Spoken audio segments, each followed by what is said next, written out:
Sprint race weekends in F1 will take on a different format from 2023 after a second qualifying session was added to the schedule.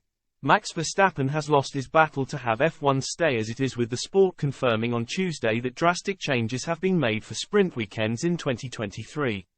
Sprint races have been a part of F1 since their introduction in 2021, and they've received mixed reviews so far.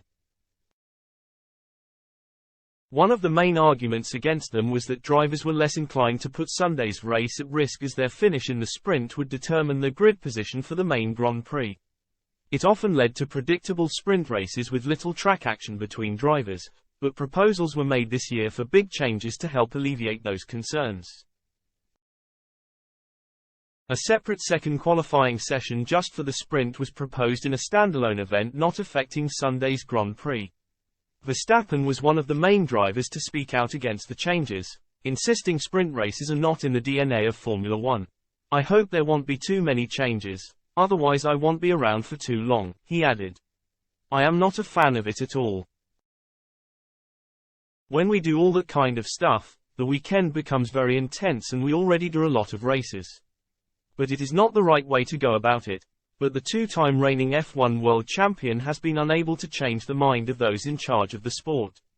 A meeting between the F1 Commission and World Motorsport Council was held on Tuesday, and an agreement was reached on a new format for sprint weekends in 2023, starting in Azerbaijan this week.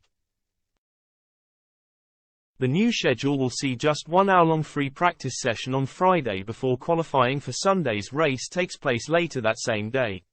Saturday will then feature a sprint shootout, a standalone qualifying session for the sprint race scheduled for the same day. Sunday's Grand Prix will remain uninterrupted, and the sprint will have no bearing on the grid. F1 President Stefano Domenicali has made it clear that he wants to revolutionize race weekends. Domenicali sparked controversy earlier this season when he announced he is a supporter of the cancellation of free practice sessions. His argument was that the general public weren't big fans of practice sessions, and hinted at even more sprints being introduced. Domenicali's point was backed up by Mercedes star George Russell, who felt 3 practice sessions was unnecessary. "I don't think it's right that Formula One has 3 times the amount of practice that you have in F3 and F2, he said.